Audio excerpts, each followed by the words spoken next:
ವಿಷ್ಣು ಪರಬ್ರಹ್ಮಣೇ ನಮೋ ನಮಃ. ಶ್ರೀಮದ್ ಭಗವದ್ಗೀತಾ ಏಕಾದಶೋಧ್ಯಾಯಃ ವಿಶ್ವರೂಪ ಸಂದರ್ಶನ ಯೋಗಃ.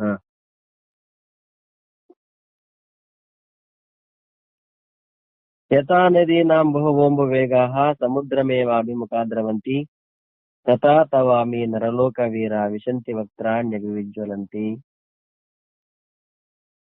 ವಿಶ್ವರೂಪ ದರ್ಶನವನ್ನು ಮಾಡ್ತಾ ಅರ್ಜುನ. ಎರಡೂ ಸೇನೆಗಳ ಯೋಧರು ಯಾವ ಪ್ರಕಾರವಾಗಿ ಪರಮಾತ್ಮನ ವಿಕರಾಳ ಮುಖದಲ್ಲಿ ಪ್ರವೇಶ ಮಾಡ್ತಾ ಇದ್ದಾರೆ, ವಿಕಾರವಾದ ಮುಖದಲ್ಲಿ ಅರ್ಜುನ ಅದನ್ನು ಸ್ವತಃ ನೋಡ್ತಾ ಇದ್ದಾನೆ. ಅದನ್ನ ಈ ಎರಡು ಶ್ಲೋಕಗಳಲ್ಲಿ ನದಿ ಸಮುದ್ರವನ್ನು ಸೇರುವಂತ ದೃಷ್ಟಾಂತ ಮತ್ತು ಅಗ್ನಿಯಲ್ಲಿ ಪತಂಗಗಳು ಹೇಗೆ ಹೋಗಿ ಸುಟ್ಟೋಗ್ತವೆ ಆ ದೃಷ್ಟಾಂತವನ್ನು ಕೊಟ್ಟು ನಮ್ಗೆ ಹೇಳ್ತಾ, ಹೇಗೆ ನದಿಗಳ ಅನೇಕವಾದ ಜಲಪ್ರವಾಹಗಳು ಸ್ವಾಭಾವಿಕವಾಗಿ ಸಮುದ್ರಕ್ಕೆ ಸಮ್ಮುಖವಾಗಿ ಧಾವಿಸ್ತಾವೋ,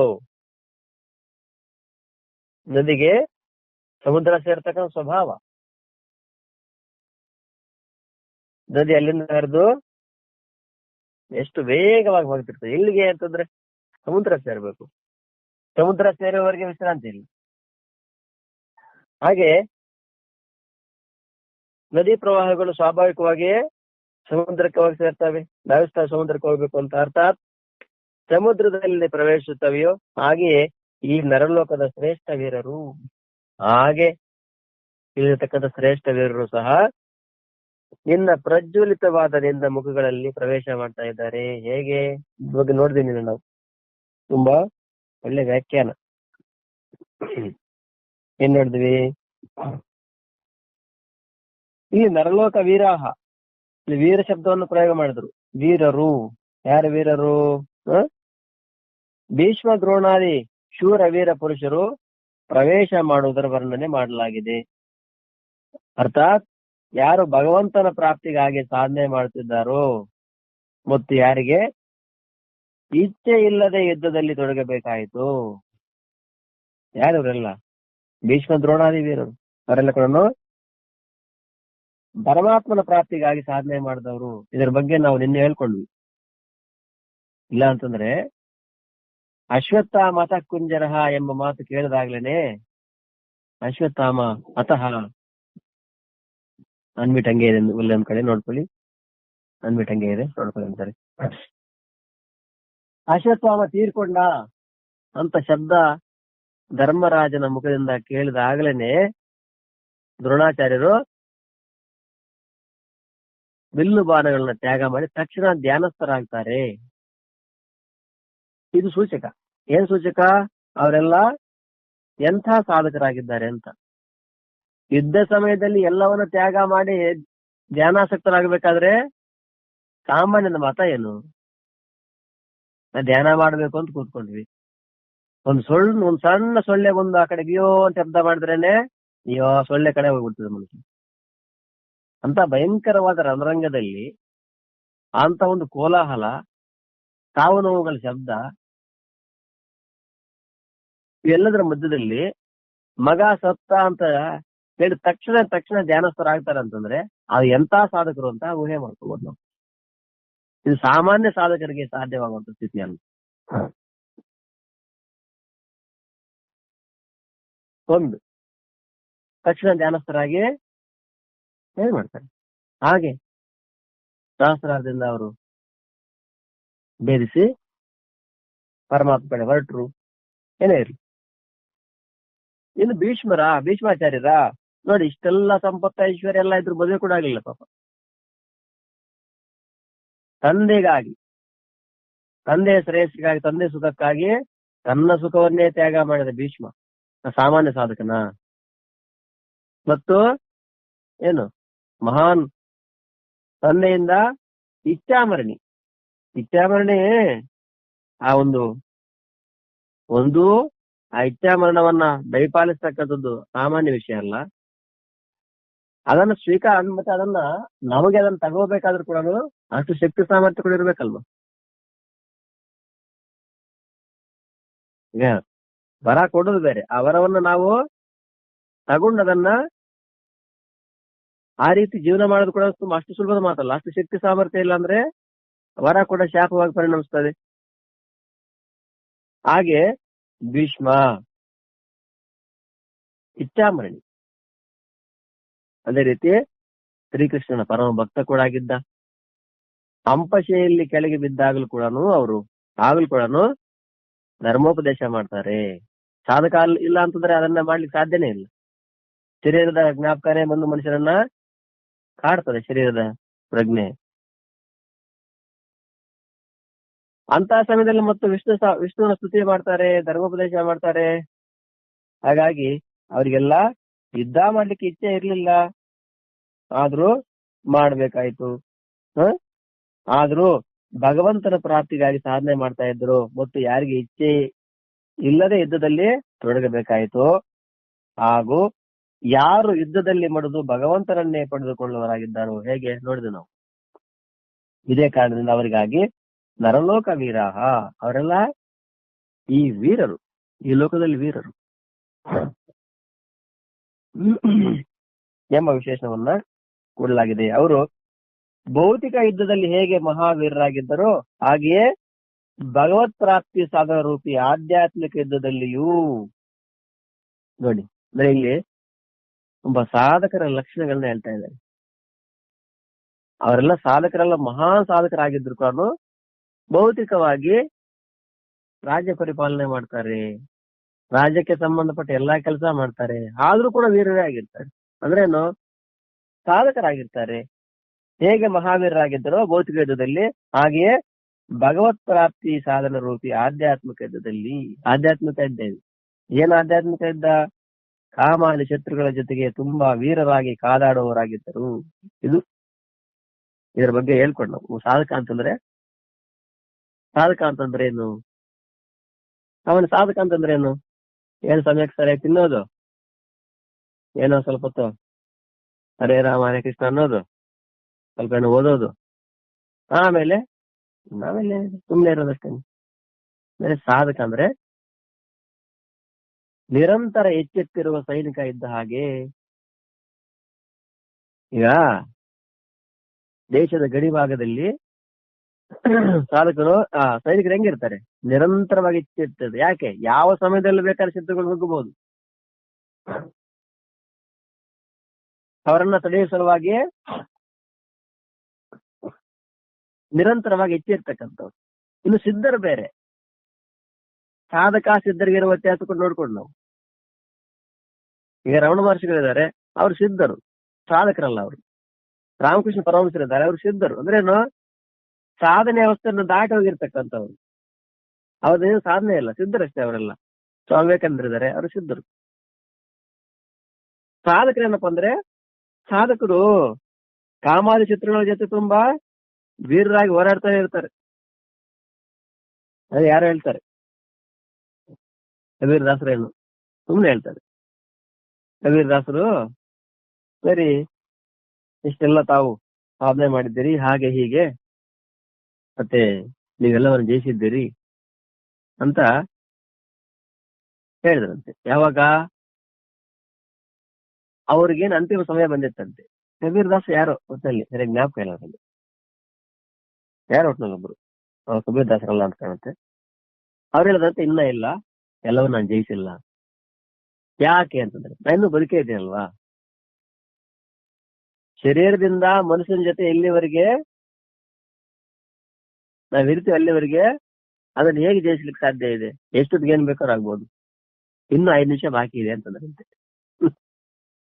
ಯಾಕೆ ಅಂತಂದ್ರೆ 5 ನಿಮಿಷಕ್ಕೆ ಸರಿಯಾಗಿ ಅವರು ಪ್ರಾಣ ಬಿಟ್ರು ಅಂತ ಹೇಳ್ತಾರೆ. ಸುಮ್ಮನೆ ಸಾಧಕರಾದವರಿಗೆ ಒಂದು ಮಾತು. ಅದೇನು? ಇಲ್ಲಿ ಸಾಧಕರಾದವರು ಕಾಮಾದಿ ಶತ್ರುಗಳ ಜೊತೆ ತುಂಬಾ ನಿರಂತರವಾಗಿ ಹೋರಾಟ ಇರ್ತದೆ. ಸಾಧಕ ಅಂದ್ರೆ ತುಂಬಾ ತಿಂದ ನಿದ್ದೆ ಮಾಡ್ದ ಹರೇ ರಾಮ ಹರೇ ಕೃಷ್ಣ ಆತರ ಅಲ್ಲ. ಯಾವ ಆತ್ಮನಿಗೆ ಏನು ಆತ್ಮಜ್ಞಾನವನ್ನು ಅಪಹರಣ ಮಾಡ್ಲಿಕ್ಕೆ ಬರುವಂತ ಶತ್ರು, ಇದಕ್ಕೆ ಬಗ್ಗೆ ಹೇಳ್ಕೊಂಡು ಕಾಮ ಕ್ರೋಧಶ್ಚ ಲೋಭಶ್ಚ ದೇಹೇ ತಿಷ್ಟಂತಿ ತಸ್ಕರಾಹ ಜ್ಞಾನ ರತ್ನಾಪಹಾರಾಯ ತಸ್ಮಾತ್ ಜಾಗ್ರತ ಜಾಗ್ರತ. ಕಾಮಃ ಕ್ರೋಧಶ್ಚ ಲೋಭಶ್ಚ ದೇಹೇ ತಿಷ್ಠಂತಿ. ಕಾಮ, ಕ್ರೋಧ, ಲೋಭ, ಈರ್ಷ್ಯ, ಸ್ವಾರ್ಥ, ಅಸೂಯೆ ಎಲ್ಲ ಕೂಡ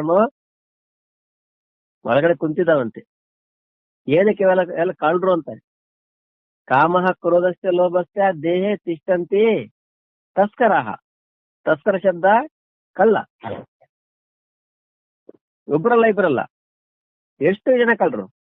ಕಾಮ, ಕ್ರೋಧ, ಲೋಭ, ಈರ್ಷ್ಯ, ಅಸೂಯೆ, ದ್ವೇಷ, ಸ್ವಾರ್ಥ, ಏನ್ ಇದೆಲ್ಲ ಎಷ್ಟು ಜನ ಇವರೆಲ್ಲ ಕಳ್ರಲ್ಲ ಒಳಗಡೆ ಅಡಗಿದಾರಂತೆ, ಕೂತಿದ್ದಾರೆ, ಹೊಂಚಾಗ್ತಾ ಇದ್ದಾರೆ. ಯಾವಾಗ ಸಮಯ ಸಿಗುತ್ತದ, ಏನಕ್ಕೆ? ಜ್ಞಾನ ರತ್ನಾಪಹಾರಾಯ, ಜ್ಞಾನ ರತ್ನವನ್ನ ಕದ್ಕೊಂಡು ಹೋಗ್ಲಿಕ್ಕೆ. ಎಲ್ಲಿವರೆಗೆ ಇವರೆಲ್ಲ ಕುಂತಿರ್ತಾರೆ ಅಲ್ಲಿವರೆಗೆ ಜ್ಞಾನ ರತ್ನ ನಮ್ಗೆ ಸಿಗೋಂಗಿಲ್ವೇ ಇಲ್ಲ. ಅಂದ್ರೇನು? ಇವೆಲ್ಲ ಇರೋವರೆಗೆ ಜ್ಞಾನ ರತ್ನವನ್ನ ಪಡ್ಕೊಳ್ಳೋದು ಅಷ್ಟು ಸುಲಭದ ಮಾತಲ್ಲ. ಲೋಭನೂ ಇದೆ, ಸ್ವಾರ್ಥನೂ ಇದೆ, ಎಲ್ಲಾನು ಇದೆಪ್ಪ. ಜ್ಞಾನವನ್ನ ಪಡೆದು ಬಿಡ್ತೀನಿ ಅಂತಂದ್ರೆ ಇವರೆಲ್ಲ ಕಳ್ರು ಇದಾರೆ. ಇವರೆಲ್ಲ ಯಾವಾಗ್ಲೂ ಹೊಂಚಾಗ್ತಾ ಇದಾರಂತೆ. ಆ ಕಳ್ರು ಒಳಗಡೆ ಪ್ರವೇಶ ಮಾಡಿದಿರ ಯಾವಾಗ್ಲೂ ನಿರಂತರ ಎಚ್ಚೆತ್ತಿರುವ ಸಾಧಕ ಅಂದ್ರೆ ನಿರಂತರವಾಗಿ ಎಚ್ಚೆತ್ತಿರ್ತಾರೆ. ಯಾವಾಗ ಯಾರು ಪ್ರವೇಶ ಮಾಡ್ತಾರೆ ಒಳಗೆ ಆಗಿಂದಾಗಲೇ ಓದ್ವರ್ಗ ಆಗ್ತಾ ಇರ್ತಾರ. ಇದು ಸಾಧಕನ ಲಕ್ಷಣ.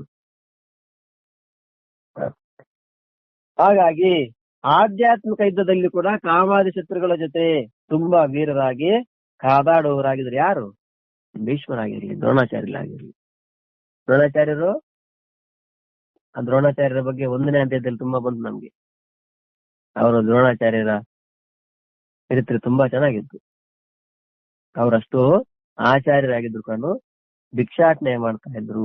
ಒಂದ್ಸರಿ ದ್ರುಪದನ ಹತ್ರ ಓ ಮಿತ್ರನೇ ಅಂತೇಳಿ ಹೋಗ್ತಾರೆ. ಯಾಕೆ? ಇಬ್ರು ಭರದ್ವಾಜ ಮುನಿ ಆಶ್ರಮದಲ್ಲಿ ದ್ರುಪದ ಮತ್ತು ಜಮದಗ್ನಿ ಮಗ ದ್ರೋಣ ಅವರೆಲ್ಲ ಕೂಡ ಅಂದ್ರೆ ಅಲ್ಲಿ ಆಟ ಆಡ್ತಾ ಬೆಳೆದಿರ್ತಾರೆ. ಕೆಲವು ದಿವಸಕ್ಕೆ ತಂದೆ ತೀರ್ಕೊಂಡ ಮೇಲೆ ಅವ ದ್ರುಪದ ರಾಜನಾಗ್ತಾನೆ. ಇವರು ಗುರುಕುಲದಿಂದ ಹೊರ ಬಂದು ಮತ್ತೇನು ಭಿಕ್ಷಾಟನೆ ಮಾಡ್ತಾ ಹಾಗೆ ಅಲ್ಲಿ ಸ್ವಲ್ಪ ಯಾರಿಗೋ ಪಾಠ ಹೇಳ್ತಾ ಇರ್ತಾರೆ. ಒಂದ್ಸರಿ ನೋಡ್ಬೇಕು ಅಂತ ಹೋದಾಗ ಬಡತನದ ಬೇಗೆಯಿಂದ ಹೋಗ್ತಾರೆ. ಮಿತ್ರಮಾ ಅಂತ ಕರೀತಾರೆ, ಸ್ನೇಹಿತನೆ ಅಂತೆ. ಅದಕ್ಕೆ ಅವ ತುಂಬಾ ಕೋಪಗೊಳ್ತಾನೆ. ನೀನೆಲ್ಲಿ, ನಾನೆಲ್ಲಿ, ನನ್ನನ್ನ ಮಿತ್ರಮಾ ಅಂತ ಕರೀತೀಯ? ನೀನು ನಾನು ನೋಡಿದ್ವಿ. ಆದ್ರೂ ಎಂತ ಸಾಧಕನಾಗಿರ್ತಾನೆ ದ್ರೋಣಾಚಾರ್ಯ ಆಗಿರ್ಲಿ, ಅದೇ ರೀತಿ ಭೀಷ್ಮಾಚಾರ್ಯ ಇರ್ತಾನೆ. ಸಾಮಾನ್ಯ ಸಾಧಕರೇನು ಅವರು? ಸಾಮಾನ್ಯ ಸಾಧಕರಲ್ಲ. ನೋಡಿ, ನನಗಂತೂ ಏನು ಸುಖ ಬೇಡವೇ ಬೇಡ, ನನಗೆ ರಾಜ್ಯನೂ ಬೇಡ, ನನಗೆ ಮದುವೆನೂ ಬೇಡ, ಅಷ್ಟೆಲ್ಲ ತ್ಯಾಗ ಮಾಡ್ಬೇಕಾದ್ರೆ ಎಷ್ಟೊಂದು ಸಾಧಕನಾಗಿರ್ಬೇಕು. ಸುಮ್ನೆ ಅವೆಲ್ಲ ಮಾಡ್ಲಿಕ್ಕಾಗಲ್ಲ.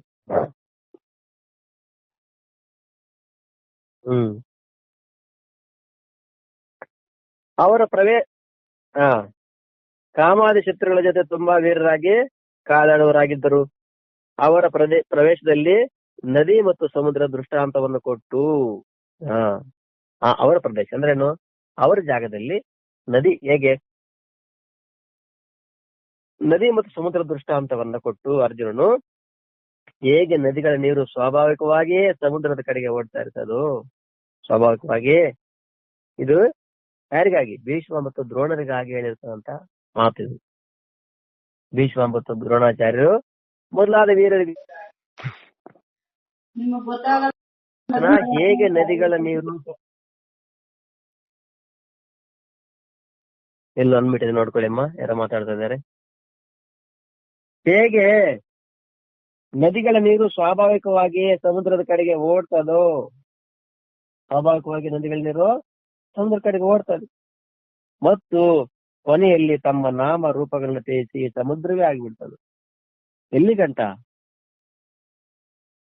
ನದಿಗಳು ಸಮುದ್ರ ಗಂಟ ಓಡ್ತವೆ, ಸಮುದ್ರ ಸೇರ್ತಾನೆ ತಮ್ಮ ನಾಮ ರೂಪವನ್ನ ಬಿಟ್ಟು ಬಿಡ್ತವೆ. ಇದ್ರ ಬಗ್ಗೆ ನಿನ್ನೆ ಹೇಳ್ದು ನಾವು. ಸಮುದ್ರದಲ್ಲಿ ಸೇರೋ ಗಂಟನೆ ಗಂಗೆ, ಯಮುನೆ, ಸರಸ್ವತಿ, ಗೋದಾವರಿ ಅಂತ ಹೇಳಿ ಸಮುದ್ರ ಸೇರಿಬಿಟ್ರೆ ಸಮುದ್ರ ಅಷ್ಟೇ. ಯಥಾ ನದ್ಯ ನಾಮರೂಪಂ ವಿಹಾಯ ಸಂಧ್ಯಮಾನೆ ಸಮುದ್ರೇ. ಹೇಗೆ ನದಿಗಳು ತಮ್ಮ ನಾಮರೂಪವನ್ನು ಬಿಟ್ಟು ಸಮುದ್ರವನ್ನು ಸೇರ್ತಾವೋ, ಹಾಗೆ ಶೂರ ವೀರರಾದ ಭಕ್ತ ಜನರು ಕೂಡ ನಿನ್ನಡೆಗೆ ಮುಖ ಮಾಡಿ ಓಡ್ತಾ ಇದ್ದಾರೆ. ಅಂದ್ರೆ ನಿನ್ನನ್ನ ಸೇರ್ಬೇಕು ಅಂತ ವೇಗವಾಗಿ ಬರ್ತಾ ಇದ್ದಾರೆ. ಏನ್ ಮಾಡ್ತಾರೆ ಬಂದು? ಮತ್ತು ನಿನ್ನೊಳಗೆ ಅಭಿನ್ನ ಭಾವದಿಂದ ಅಂದ್ರೆ ನಾಮರೂಪವನ್ನು ಬಿಟ್ಟಲ್ಲಿ ನಿನ್ನೊಳಗೆ ಅಭಿನ್ನ ಭಾವದಿಂದ ನೀನೇ ಆಗ್ಲಿಕ್ಕೆ ಬರ್ತಾ ಇದ್ದಾರೆ. ನಿನ್ನಲ್ಲಿ ಭೀಷ್ಮ ದ್ರೋಣ ಉಳಿಯಲ್ಲ ಇಲ್ಲ, ಮತ್ತೇನು ನೀನೇ ಆಗೋಗ್ತಾರೆ ಅವ್ರು ಬಂದು. ನಾಮರೂಪವನ್ನು ಬಿಟ್ಟ ಮೇಲೆ ಏನಿರ್ತದೆ? ಅಸ್ಥಿ ಭಾತಿ ಪ್ರಿಯ ನಾಮರೂಪ. ನಾಮರೂಪ ಬಿಟ್ರೆ ಅಸ್ಥಿ ಭಾತಿ ಪ್ರಿಯ ಅಷ್ಟೇ ಉಳಿತದೆ, ಸತ್ತೊಂದೇ ಉಳಿತದೆ. ಅಂದ್ರೆ ಇಲ್ಲಿ ಭೀಷ್ಮ ದ್ರೋಣ ಅದ್ರಲ್ಲಿ ಎಲ್ಲಿವರೆಗೆ ಅಂದ್ರೆ ಎಲ್ಲಿವರೆಗೆ? ಶರೀರ ಮನಸ್ಸು ಇಂದ್ರಿಯ ಅಲ್ಲಿವರೆಗೆ. ಅವೆಲ್ಲ ದಾಟಿ ಹೋದ್ರೆ ಪರಮಾತ್ಮನಿಗೆ ಅವರಿಗೆ ಏಕತೆ. ಹಾಗಾಗಿ ನಿನ್ನೊಳಗೆ ಓಡ್ತಾ ಇದ್ದಾರೆ. ಏನಕ್ಕಪ್ಪ ಅಂದ್ರೆ ನಿನ್ನೊಳಗೆ ಅಭಿನ್ನ ಭಾವದಿಂದ ಪ್ರವೇಶಿಸ್ತಾ ಇದ್ದಾರೆ, ಅಂದ್ರೆ ನೀನೇ ಆಗಿ ಪ್ರವೇಶಿಸ್ತಾ ಇದ್ದಾರೆ. ಅದ್ವೈತ ವೇದಾಂತದಲ್ಲಿ ಇವೆಲ್ಲ ಕೂಡ ನಮ್ಗೆ ನೋಡ್ತೀವಿ ನಾವು. ಹಾಗೆ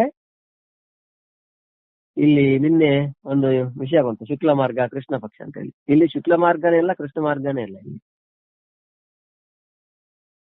ಶುಕ್ಲ ಪಕ್ಷ ಕೃಷ್ಣ ಪಕ್ಷ ಅಂತ ಬಂತು, ಉತ್ತರಾಯಣ ದಕ್ಷಿಣಾಯಣ ಮಾರ್ಗ ಅಂತ ಬಂತು. ಆಯ್ತಾ? ಉತ್ತರಾಯಣ ದಕ್ಷಿಣಾಯಣ ಯಾರಿಗೆ ಅಂತಂದ್ರೆ ವಿಶೇಷವಾದ ಪುಣ್ಯ ಮಾಡಿರ್ತಕ್ಕಂಥವ್ರಿಗೆ ಉತ್ತರಾಯಣ ಮಾರ್ಗವಾಗಿ ಹೋಗ್ತಾರೆ ಹೇಳ್ಕೊಂಡ್ವಿ. ಇನ್ನು ದಕ್ಷಿಣಾಯನ ಮಾರ್ಗ ಅದರ ಬಗ್ಗೆ ಕೂಡ ಹೇಳ್ಕೊಂಡು ನಾವು ಒಂದ್ ವೇಳೆ ಅಂತವ್ರು ಉತ್ತರಾಯಣದಲ್ಲಿ ಹೋಗ್ತಕ್ಕಂಥ ಪುಣ್ಯಾತ್ಮ ದಕ್ಷಿಣದಲ್ಲಿ ಹೋದ್ರೆ ಅದಕ್ಕೆ ಸಂಬಂಧಪಟ್ಟ ದೇವತೆಗಳವರನ್ನ ಆಯಾ ಯಾರಿಗೆ ಎಷ್ಟು ಅಧಿಕಾರ ಆ ದೇವತೆಗಳಿದ್ದಾರೆ, ಭೂಮಿ ಮೇಲೆ ಅಧಿಕಾರ ಎಷ್ಟು ಜನರಿಗೆ, ಮತ್ತೆ ಸಮುದ್ರ ಪರ್ಯಂತ ಎಷ್ಟು ಜನರಿಗೆ, ಮತ್ತೆ ವಾಯುಮಂಡಲ ಅದೇ ರೀತಿ ಆಕಾಶ ಆತರ ಹೆಂಗ್ ಸೇರ್ತಾರೆ ಅದು ಕೂಡ ನೋಡಿದ್ವಿ ನಾವು. ಇಲ್ಲಿ ಕೃಷ್ಣ ಮಾರ್ಗ ಶುಕ್ಲ ಮಾರ್ಗದ ಮಾತೇ ಇಲ್ಲ. ಯಾಕೆ? ಅಲ್ಲೇ ಅದೇ ಮಾತು ಹೇಳ್ತಾ, ಆದ್ರೆ ಜ್ಞಾನಿಗಳಾದವರು ಯಾವ ಮಾರ್ಗದಲ್ಲಿ ಹೋಗ್ತಾರೆ ಅಂತ ಹೇಳ್ತಾ, ಜ್ಞಾನಿಗಳು ಅತ್ರ ಇವ ಸಮವಲೀಯಂತೆ, ಅಂದ್ರೆ ಅವರು ಕೃಷ್ಣ ಶುಕ್ಲ ಮಾರ್ಗ ಇಲ್ಲ ಅವ್ರಿಗೆ. ಯಾಕಂದ್ರೆ ಇಲ್ಲೇ ಯಾಕೆ ಅಂದ್ರೆ ಆತ್ಮ ಎಲ್ಲಾ ಕಡೆ ಇರೋದ್ರಿಂದ. ಈಗ ಶುಕ್ಲ ಕೃಷ್ಣ ಮಾರ್ಗದಲ್ಲಿ ಪ್ರಯಾಣ ಮಾಡ್ತಕ್ಕಂಥವ್ರು ವಿಶೇಷವಾದ ಪುಣ್ಯ ಮಾಡಿರ್ಬೇಕು, ಅಥವಾ ಯೋಗ ಭ್ರಷ್ಟರಾದ್ರೆ ಮಾತ್ರನೇ ಆ ಕಡೆ ಹೋಗಿ ಮತ್ತೆ ಬೇರೆ ಲೋಕದಲ್ಲಿ ಅಲ್ಲಿನ ಅವನ್ನ ಅನುಭವಿಸಿ ಮತ್ತೆ ವಾಪಸ್ ಹೇಗ್ ಬರ್ತಾರೆ ನೋಡಿದ್ವಿ. ಮಹಾಕಾಶದಿಂದ ಆಕಾಶಕ್ಕೆ ಇಳಿದು ಅಲ್ಲಿಂದ ಮೋಡದಿಂದ ಮಳೆ ರೂಪವಾಗಿ ಭೂಮಿಗೆ ಬಂದು ಭೂಮಿ ಒಳಗಡೆಯಿಂದ ವನಸ್ಪತಿಗಳು ಅಂದ್ರೆ ಏನು, ಗಿಡ ಮರ ಬಳ್ಳಿ ಅಥವಾ ಧಾನ್ಯಗಳಲ್ಲಿ ಸೇರಿ ಮತ್ತೆ ಪ್ರವೇಶ ಮಾಡ್ತಾರೆ. ಅದು ಆಹಾರ ರಸವಾಗಿ ರಕ್ತವಾಗಿ ಕೊನೆಗೆ ವೀರ್ಯವಾಗಿ ಮತ್ತು ಗರ್ಭೋತ್ಪತ್ತಿಗೆ ಕಾರಣವಾಗಿ ಅನಂತರ ಶರೀರವನ್ನು ಪಡ್ಕೊಂಡು ಮತ್ತೆ ಹೇಗೆ ಹುಟ್ಟಿ ಬರ್ತಾನೆ ಇದನ್ನು ಕೂಡ ನೋಡಿದ್ವಿ ನಾವು. ಆದ್ರೆ ಇಲ್ಲಿ ಶುಕ್ಲ ಮಾರ್ಗ ಕೃಷ್ಣ ಮಾರ್ಗ ಇಲ್ಲ. ಮತ್ತೇನಿಲ್ಲಿ ನೇರವಾಗಿ ಅತ್ರ ಇವ ಸಮವಲೀಯಂತೆ, ಇಲ್ಲಿ ಪರಮಾತ್ಮಲ್ಲಿ ಒಂದಾಗ್ತಾರೆ ಅಷ್ಟೇ. ಭೀಷ್ಮ ದ್ರೋಣ ಸಾಮಾನ್ಯ ವ್ಯಕ್ತಿಗಳಲ್ಲ. ಅದಕ್ಕೆ ಇಲ್ಲಿ ವಿಶೇಷವಾಗಿ ವೀರಾಹ ಕಶ್ಚಿತ್ ಧೀರಹ ವೀರಹ ಒಂದೇ ಮಾತು. ಕಶ್ಚಿತ್ ಧೀರಹ ಪ್ರತ್ಯೇಗಾತ್ಮಾನಮೇಕ್ಷತು ಆವೃತ ಚಕ್ಷು ಅಮೃತತ್ವಮಿಚ್ಚನ್. ಇಲ್ಲ ವೀರವಾಗಿದ್ದಾರೆ, ಸಾಮಾನ್ಯರಲ್ಲ. ಹಾಗಾಗಿ ಕೃಷ್ಣ ಶುಕ್ಲ ಮಾರ್ಗ ಅಂತ ಹೇಳಿ ನಾವು ಅಂದ್ಕೋಬಾರ್ದು. ಈ ಶೂರವೀರರಾದ ಭಕ್ತ ಜನರು ಕೂಡ ನಿನ್ನಡೆಗೆ ಮುಖ ಮಾಡಿ ಓಡ್ತಾ ಇದ್ದಾರೆ ಮತ್ತು ನಿನ್ನೊಳಗೆ ಅಭಿನ್ನ ಭಾವದಿಂದ ಪ್ರವೇಶಿಸ್ತಾ ಇದ್ದಾರೆ. ಇಲ್ಲಿ ಮುಖಗಳ ಜೊತೆಗೆ ಅಭಿವಿಜ್ವಲಂತಿ ವಿಶೇಷಣವನ್ನು ಕೊಟ್ಟು, ಹೇಗೆ ಸಮುದ್ರದಲ್ಲಿ ಎಲ್ಲಾ ಕಡೆ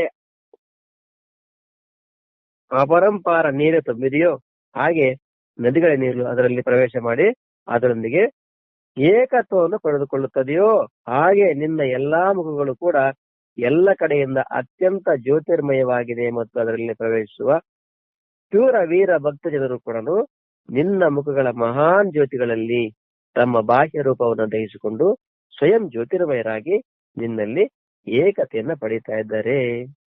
ಶೂರವೀರ ಭಕ್ತ ಜನರು ನಿನ್ನ ಮುಖಗಳ ಮಹಾನ್ ಜ್ಯೋತಿಗಳಲ್ಲಿ ತಮ್ಮ ಬಾಹ್ಯ ರೂಪ ನಾಮರೂಪ ಶರೀರಾದಿಗಳಲ್ಲಿ ದಹಿಸಿಕೊಂಡು ಸ್ವಯಂ ಜ್ಯೋತಿರ್ಮಯರಾಗಿ ನಿನ್ನಲ್ಲಿ ಏಕತೆಯನ್ನ ಪಡೀತಾ ಇದ್ದಾರೆ. ಅದನ್ನ ಇಲ್ಲಿ ಹೇಳಿದರು. ಒಂದು ದೃಷ್ಟಾಂತ ಆಯ್ತು. ಇನ್ನು ಯಥಾ ಪ್ರದೀಪ್ತಂ ಜ್ವಲನಂ ಪತಂಗ ವಿಶಂತಿ ನಾಶಾಯ ಸಮೃದ್ಧ ವೇಗಾಹ ತಥೈವ ನಾಶಾಯ ವಿಶಂತಿ ಲೋಕಾಸ್ತವಾಪಿ ವಕ್ತ್ರಾಣಿ ಸಮೃದ್ಧ ವೇಗಾಃ.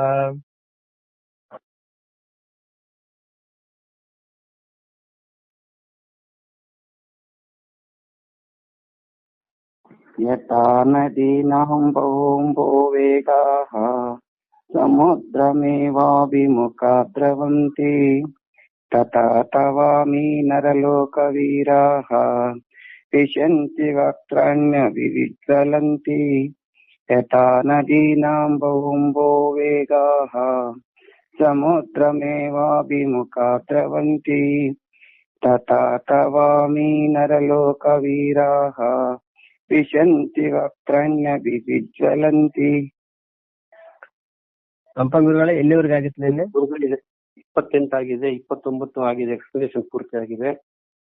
30ನೇ ಶ್ಲೋಕನ ಫುಲ್ ಎಕ್ಸ್ಪ್ಲೇನ್ ಆಗಿದೆ. 31 ಪಾರಾಯಣ ಆಗಿದೆ, ಎಕ್ಸ್ಪ್ಲೇನ್ ಮಾಡ್ಬೇಕು ಗುರುವೆ. ಸರಿ, ಪಾರಾಯಣ ಹೇಳಿದ್ದೀರಿ 31ನೇ ಶ್ಲೋಕ, ಅದಕ್ಕೆ ಎಕ್ಸ್ಪ್ಲೇಷನ್ ಮಾಡ್ಬೇಕು ಗುರುವೆ. ಶಾಂತ ಗುರುವೆ.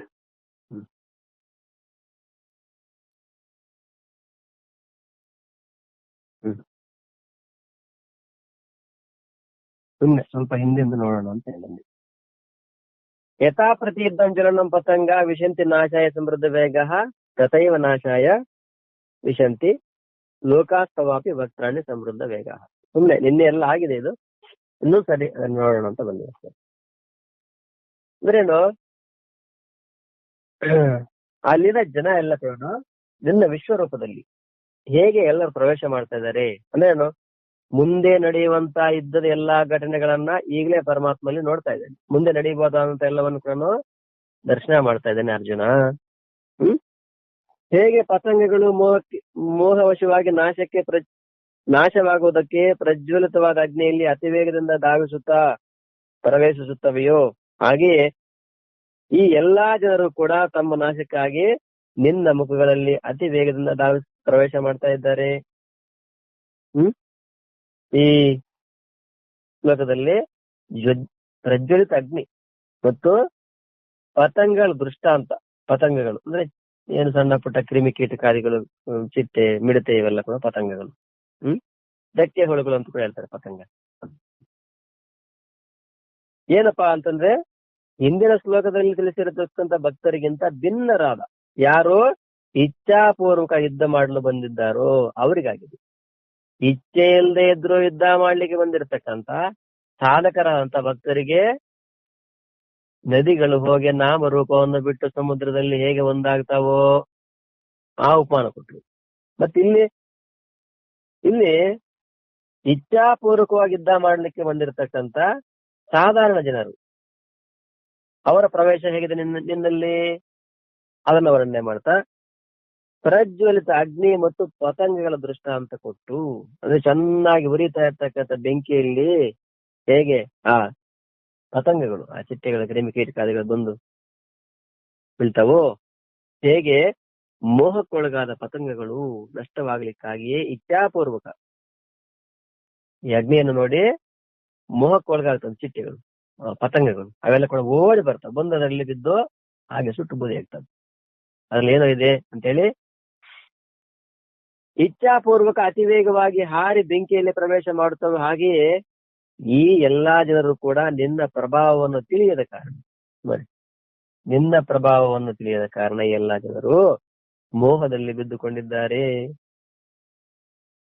ಮತ್ತು ತಮ್ಮ ನಾಶವನ್ನು ಮಾಡಿಕೊಳ್ಳಿಕ್ಕಾಗಿಯೇ ಪತಂಗಗಳಂತೆ ಓಡೋಡುತ್ತಾ ನಿನ್ನ ಮುಖಗಳಲ್ಲಿ ಪ್ರವಿಷ್ಟರಾಗ್ತಾ ಇದ್ದಾರೆ. ನೋಡಿ, ನಿನ್ನ ಮಹಿಮೆಯನ್ನು ತಿಳಿಯದ, ನಿನ್ನ ಪ್ರಭಾವವನ್ನು ತಿಳಿಯದ ಮೋಹದಲ್ಲಿ ಬಿದ್ದುಕೊಂಡಿದ್ದಾರೆ ಮತ್ತು ತಮ್ಮ ನಾಶವನ್ನು ಮಾಡಿಕೊಳ್ಳಿಕ್ಕಾಗಿಯೇ ಪತಂಗಗಳ ತರ ಓಡೋಡ್ತಾ ನಿನ್ನ ಮುಖಗಳಲ್ಲಿ ಪ್ರವಿಷ್ಟರಾಗ್ತಾ ಇದ್ದಾರೆ ಎಂಬ ಭಾವವನ್ನ ಕಾಣಿಸ್ತಾ ಇದ್ದಾನೆ. ಅಂದ್ರೇನು, ಇವೆಲ್ಲವನ್ನು ನೋಡ್ತಾ ಇದ್ದಾನೆ ಅರ್ಜುನ ಪರಮಾತ್ಮನ ವಿಶ್ವರೂಪದಲ್ಲಿ. ಇವೆಲ್ಲವನ್ನ ಇದು ಕನಸಂತರನ, ಒಂದು ಮಾಧ್ಯಮದ ಮುಖಾಂತರನ, ಸ್ವಪ್ನ ದೃಷ್ಟ, ಈ ತರ ಅಲ್ಲ, ನಿಜವಾಗ್ಲೂ ನೋಡಿದ್ದೆ. ಇದೆಲ್ಲ ಅರ್ಜುನ ಸ್ವತಃ ಪರಮಾತ್ಮನ ಅನುಗ್ರಹದಿಂದ ದಿವ್ಯ ದೃಷ್ಟಿಯನ್ನ ಪಡೆದು ಸ್ವತಃ ಇವೆಲ್ಲವನ್ನು ನೋಡ್ತಾ ಇದ್ದಾನೆ. ಎರಡು ಸೇನೆಗಳ ಜನರು ಪ್ರವೇಶಿಸುವ ದೃಷ್ಟಾಂತ ಮೂಲಕ ವರ್ಣಿಸಿ ಈಗ ಆ ಜನರನ್ನ ಭಗವಂತನು ಯಾವ ಪ್ರಕಾರ ನಾಶ ಮಾಡ್ತಾ ಇದ್ದಾನೆ ಎಂಬುದರ ವರ್ಣನೆ ಕೂಡ ಮಾಡ್ಲಾಗ್ತದೆ. ಲೇಲಿಹ್ಯತೆ ಗ್ರಸಮಾನ ಸಮಂತಾತ್ ಲೋಕಾನ್ ಸಮಗ್ರಾನ್ ವದನೇರ್ಜಲಬ್ಧಿ ತೇಜೋಭಿರಾಪೂರ್ಯ ಜಗತ್ ಸಮಗ್ರಂ ಬಾಸಸ್ತವಗ್ರ ಪ್ರತಪಂತಿ ವಿಷ್ಣು. ನೀನು ಆ ಸಮಸ್ತ ಲೋಕಗಳನ್ನ ಪ್ರಜ್ವಲಿತವಾದ ಮುಖಗಳ ಮೂಲಕ ಮಹಾಕಾಲನಂತೆ ನುಂಗು ಹಾಕುತ್ತಾ ಎಲ್ಲಾ ಕಡೆಯಿಂದ ಪದೇ ಪದೇ ಚಪ್ಪರಿಸುತ್ತಿರುವೆ. ಏನು ಇಷ್ಟೆಲ್ಲ ಆದ್ಮೇಲೆ ಹೇಗೆ ಯಾವ ಪ್ರಕಾರ ಪರಮಾತ್ಮ ನಾಶ ಮಾಡ್ತಿದ್ದಾನೆ ಅನ್ನೋ ವರ್ಣನೆ ಮಾಡ್ತಾ ಸಮಸ್ತ ಲೋಕಗಳನ್ನ ಪ್ರಜ್ವಲಿತವಾದ ಮುಖಗಳ ಮೂಲಕ ಎಲ್ಲರನ್ನ ಸಮಸ್ತ ಲೋಕಗಳನ್ನ ಕೇವಲ ಮಾನವ ಲೋಕ ಮಾತ್ರ ಅಲ್ಲ, ಎಷ್ಟೆಲ್ಲ ಎಲ್ಲ ಲೋಕವನ್ನ ಪ್ರಜ್ವಲಿತವಾದ ಮುಖಗಳ ಮೂಲಕ ಮಹಾಕಾಲನಂತೆ, ಮಹಾಕಾಲ ಉಜ್ಜಯಿನಿ ಮಹಾಕಾಲ, ಮಹಾಕಾಲ ಕಾಲೋ ಜಗದ್ಭಕ್ಷಕ, ಕಾಲ ಎಲ್ಲವನ್ನ ನುಂಗಾಡ್ತಾನೆ, ಯಾರನ್ನು ಬಿಡಂಗೆ ಎಲ್ಲವನ್ನು ನುಂಗಾಡ್ತಕ್ಕಂಥವ್ರು ಯಾರು? ಒಂದು ಕಾಲ. ಮಹಾಕಾಲನಂತೆ ನುಂಗ ಹಾಕುತ್ತಾ ಎಲ್ಲಾ ಕಡೆಯಿಂದ ಪದೇ ಪದೇ ಚಪ್ಪರಿಸ್ತಾ ಇರ್ಬೇಕು, ಚಪ್ಪರಿಸ್ತಾ ಮತ್ತೆ ಪದೇ ಪದೇ. ಹೇ ವಿಷ್ಣುವೇ, ನಿನ್ನ ಉಗ್ರವಾದ ಪ್ರಕಾಶವು ಸಂಪೂರ್ಣ ಜಗತ್ತನ್ನು ತೇಜಸ್ಸಿನ ಮೂಲಕ ಪರಿಪೂರ್ಣವಾಗಿ ಸಂತಪ್ತಗೊಳಿಸುತ್ತಿದೆಯೇ ಅಷ್ಟೇ. ಅಂದ್ರೆ ನಿನ್ನ ಈ ಉಗ್ರವಾದ ಪ್ರಕಾಶ ಸಂಪೂರ್ಣ ಜಗತ್ತು ತೇಜಸ್ಸಿನ ಮೂಲಕ ಪರಿಪೂರ್ಣವಾಗಿ ಸಂತಪ್ತ ಅಂದ್ರೆ ಒದ್ದಾಡುವಂತೆ ಮಾಡಿ. ಭಗವಂತನ ಮಹಾನ್ ಉಗ್ರ ರೂಪವನ್ನ ನೋಡಿಕೊಂಡು ಇಲ್ಲಿ ಭಯಭೀತನಾದ ಅರ್ಜುನನು ಆ ಅತ್ಯಂತ ಭಯಾನಕ ರೂಪದ ವರ್ಣನೆ ಮಾಡ್ತಾ, ಯಾವುದರಿಂದ ಅಗ್ನಿಯ ಭಯಾನಕ ಜ್ವಾಲೆಗಳು ಹೊಮ್ಮುತ್ತಿವೆಯೋ ನಿನ್ನ ಆ ವಿಕರಾಳ ಮುಖದಿಂದ ನೀನು ಸಮಸ್ತ ಜನರನ್ನು ನುಂಗುತ್ತಿರುವೆ. ಗೊತ್ತಿಷ್ಟಾದ್ರೂ ಕೂಡ ಅತೃಪ್ತ ಭಾವದಿಂದ ಆಗಾಗ ನಿನ್ನ ನಾಲಿಗೆಯನ್ನು ಹೊರಚಾಸ್ತಾ ಇರುವೆ. ನೋಡಿ, ಇಷ್ಟೆಲ್ಲ ಕೂಡ ಅತ್ಯಂತ ಭಯಾನಕ ಜ್ವಾಲೆಗಳು ಹೊರಹೊಮ್ತಾ ಇದ್ದಾವೆ. ಆ ನಿನ್ನ ವಿಕಾರವಾದ ಮುಖಗಳಿಂದ ಜನರನ್ನು ನುಂಗ್ತಾ ಇರುವೆ.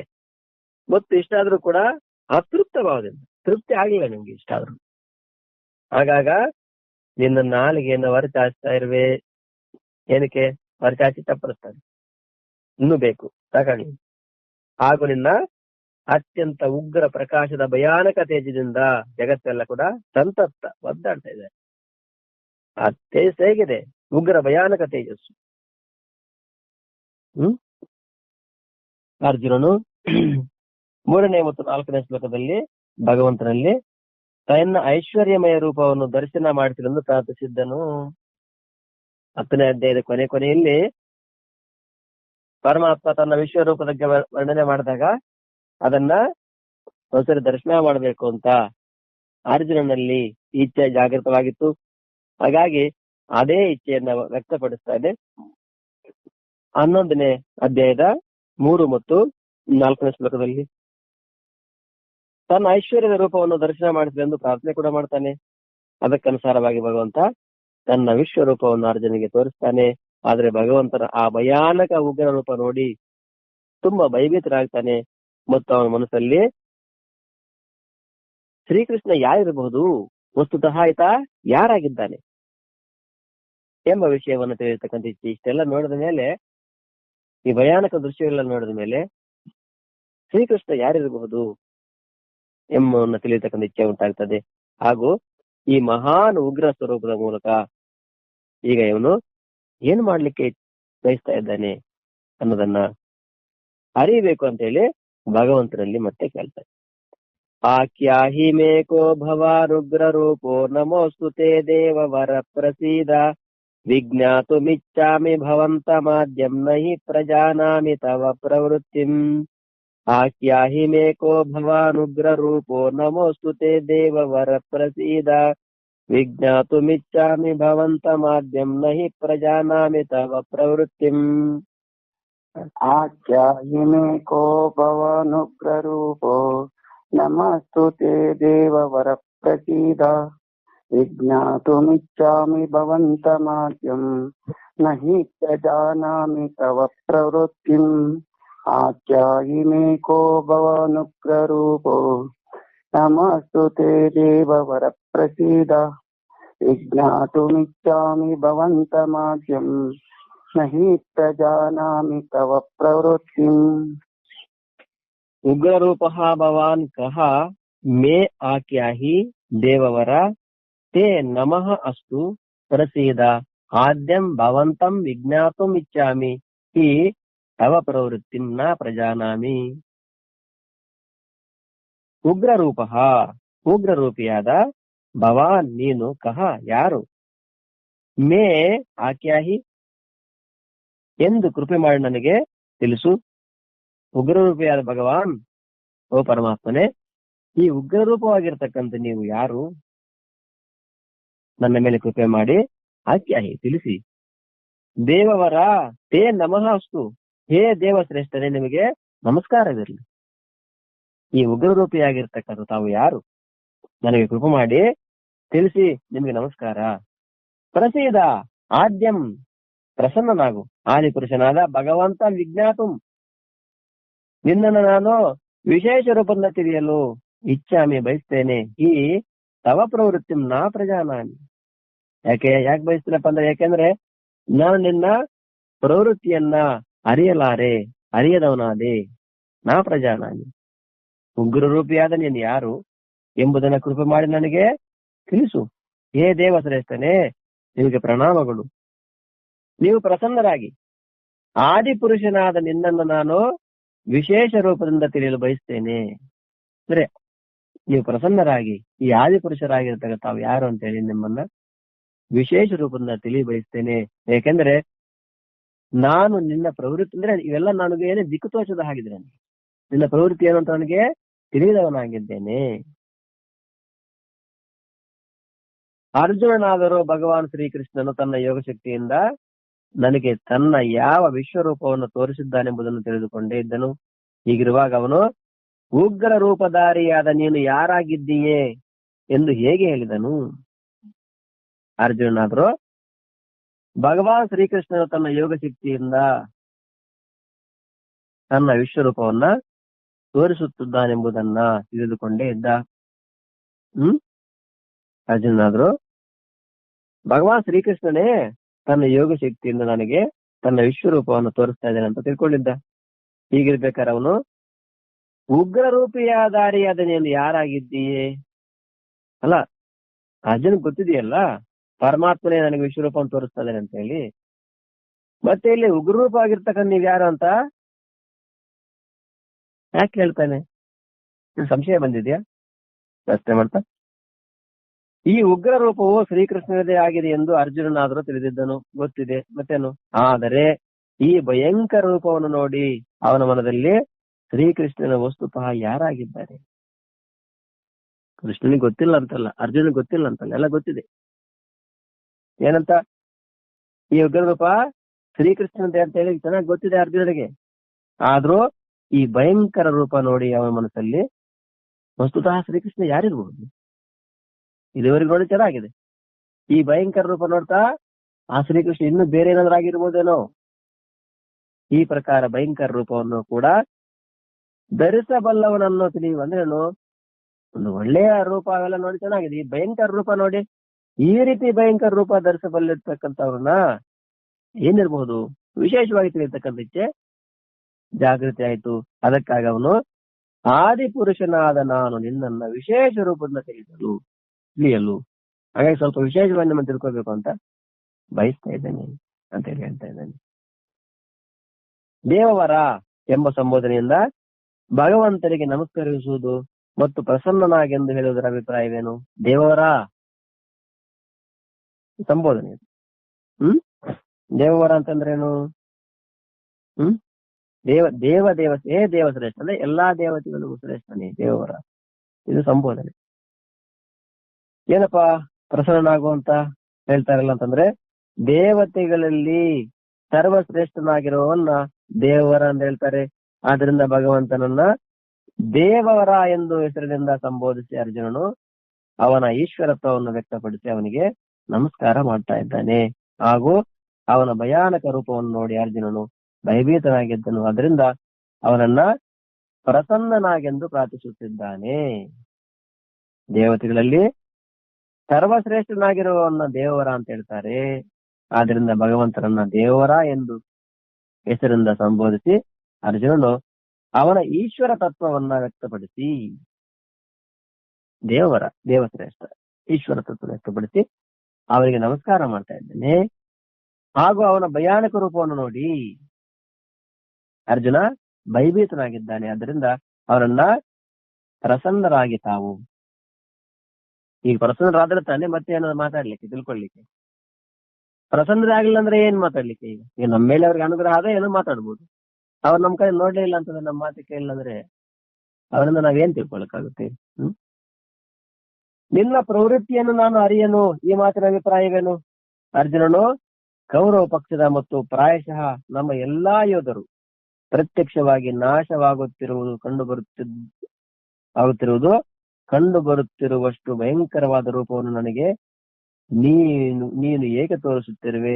ಹಾಗೂ ಈ ನಿಕಟ ಭವಿಷ್ಯದಲ್ಲಿ ನೀನು ಏನು ಮಾಡಲು ಬಯಸುತ್ತಿರುವೆ ಎಂಬ ರಹಸ್ಯವನ್ನು ನಾನು ತಿಳಿಯನು.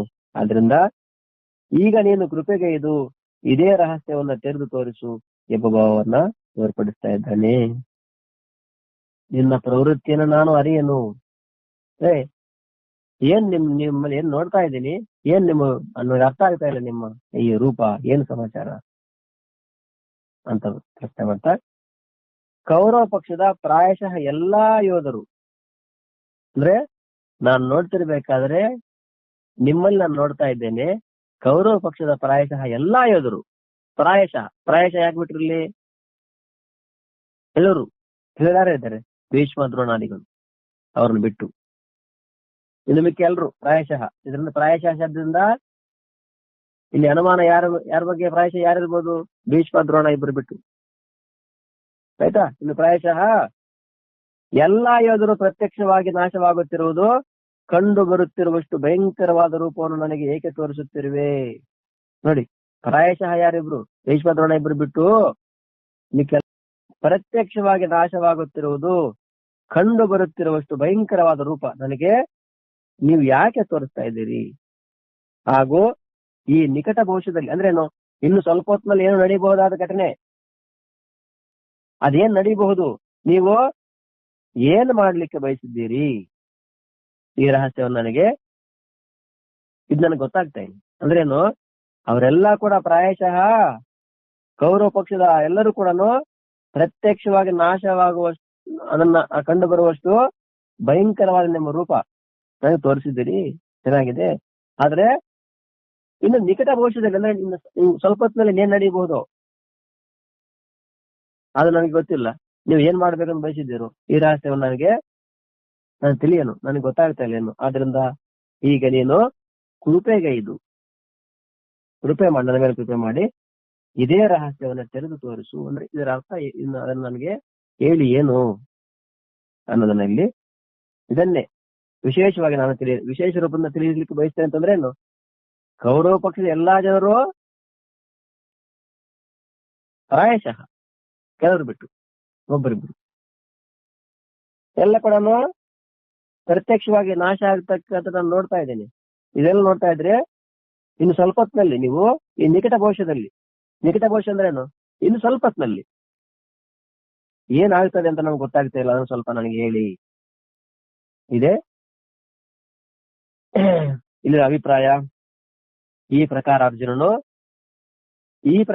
ಅರ್ಜುನನು ಕೇಳಿದ ಪ್ರಶ್ನೆಗನುಸಾರ ಭಗವಂತನು ತನ್ನ ಉಗ್ರ ರೂಪವನ್ನು ಧರಿಸಿದ ಕಾರಣವನ್ನು ಹೇಳುತ್ತಾ ಉತ್ತರವನ್ನು ಕೊಡ್ತಾ ಇದ್ದಾನೆ.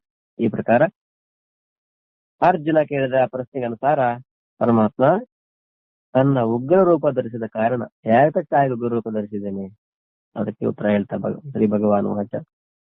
ಕಾಲೋಸ್ಮಿ ಲೋಕಕ್ಷಯ ಕೃತ್ ಪ್ರವೃದ್ಧೋ ಲೋಕಾಂತಮಾಹರ್ತುಮಿಹ ಪ್ರವೃತ್ತಃ ಋತೇಪಿ ತ್ವಾಂ ನ ಭವಿಷ್ಯಂತಿ ಸರ್ವೇ ಏವ ಸ್ಥಿತಾ ಪ್ರತ್ಯನೀಕೇಷು ಯೋಧಾಃ.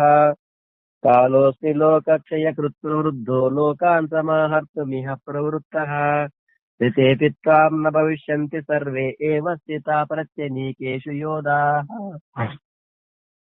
ಕಾಲೋಸ್ಮಿ ಲೋಕಕ್ಷಯುತ ಪ್ರವೃದ್ಧೋ ಲೋಕಾನ್ ಸಮಾಹರ್ತುಮಿಹ ಪ್ರವೃತ್ತಃ ಏತೇಪಿ ತ್ವಾಂ ನ ಭವಿಷ್ಯಂತಿ ಸರ್ವೇ ये व्यवस्थिताः नित्यनीकेषु योधाः कालोऽस्मि लोकक्ष यत्कृतप्रवृद्धो लोकान् समहर्तुमिह प्रवृत्तः एतेऽपि त्वां न भविष्यन्ति सर्वे ये व्यवस्थिताः प्रत्यनीकेषु योधाः।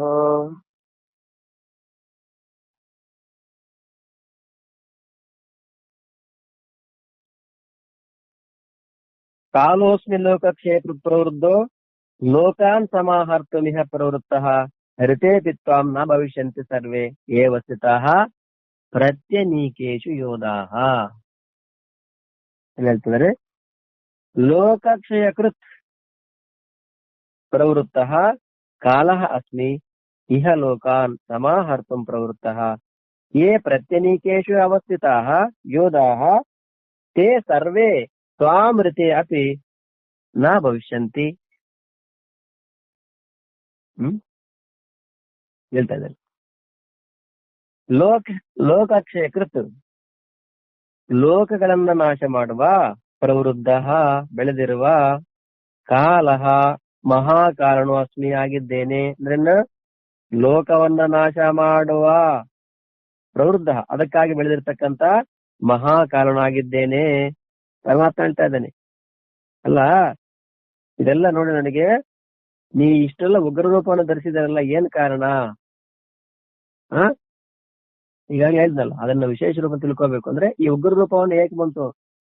ಪರಮಾತ್ಮ ಹೇಳ್ತಾ ಲೋಕಕ್ಷಯಕೃತ ಪ್ರವೃದ್ಧ ಕಾಲಹಾಸ್ಮಿ, ಲೋಕಗಳನ್ನ ನಾಶ ಮಾಡುವ ಅಂದ್ರೆ ನಾಶ ಮಾಡ್ಲಿಕ್ಕಾಗಿ ಬೆಳೆದಿರ್ತಕ್ಕಂಥ ಕಾಲ ಸ್ವರೂಪನಾಗಿದ್ದೇನೆ ಅಸ್ಮಿ. ಈಹ ಲೋಕಾನ್ ಸಮಾಹರ್ತುಂ, ಈ ಸಮಯದಲ್ಲಿ ಈ ಲೋಕಗಳನ್ನ ಸಮಾಹರ್ತುಂ ನಾಶಗೊಳಿಸಲಿಕ್ಕೋಸ್ಕರವಾಗಿ ಪ್ರವೃತ್ತನಾಗಿದ್ದೇನೆ. ನೋಡಿ, ಒಂದು ಲೋಕಗಳನ್ನ ನಾಶ ಮಾಡುವ ಅದಕ್ಕೆ ನಾಶ ಮಾಡ್ಲಿಕ್ಕೆ ಸಲುವಾಗಿ ಬೆಳೆದಿರ್ತಕ್ಕಂಥ ಮಹಾಕಾಲ ಸ್ವರೂಪನಾಗಿದ್ದೇನೆ. ಈ ಸಮಯದಲ್ಲಿ ಈ ಲೋಕಗಳನ್ನ ನಾಶಗೊಳಿಸಲಿಕ್ಕೋಸ್ಕರವಾಗಿ ನಾನು ಪ್ರಾರಂಭ ಮಾಡಿದ್ದೇನೆ.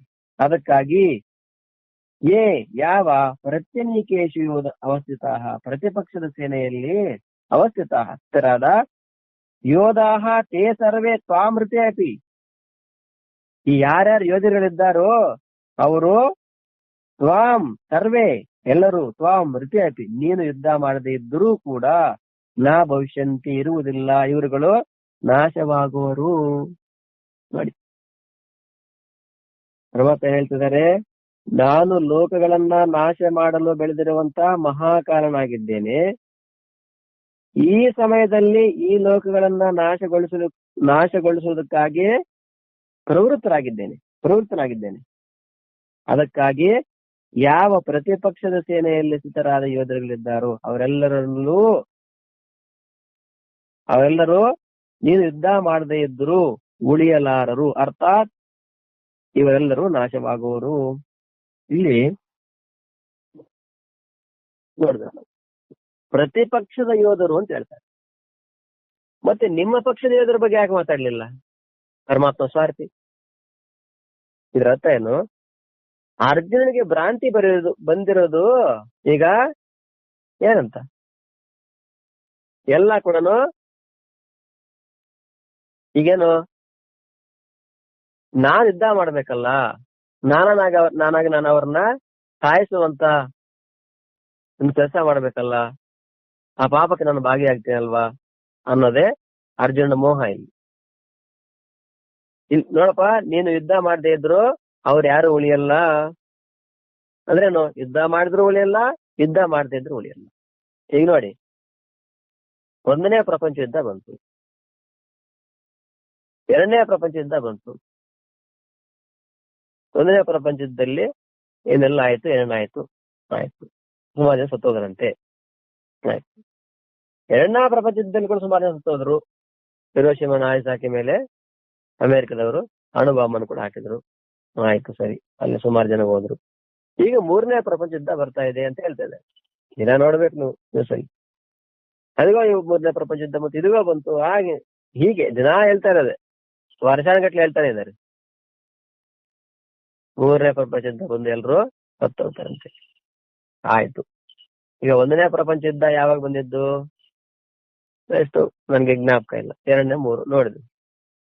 1ನೇ ಪ್ರಪಂಚ ಯುದ್ಧಕ್ಕೆ ಮೊದಲು ಯಾರು ಸತ್ತಿಲ್ವೋ, 1ನೇ ಪ್ರಪಂಚ ಯುದ್ಧ ನಡೀಲಿಕ್ಕೆ ಮೊದಲು ಯಾರು ಸತ್ತಿಲ್ವಾ?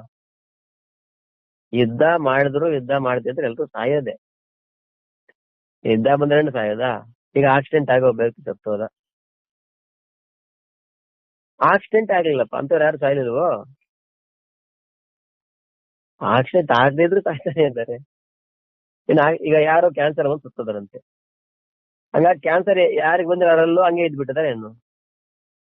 ಕ್ಯಾನ್ಸರೇ ಇಲ್ಲ ಅವ್ರಿಗೆ, ಅವರೆಲ್ಲ ಹಂಗೆ ಇದ್ಬಿಟ್ಟಿದಾರೆ. ಅವರು ಹೋಗೋದೆ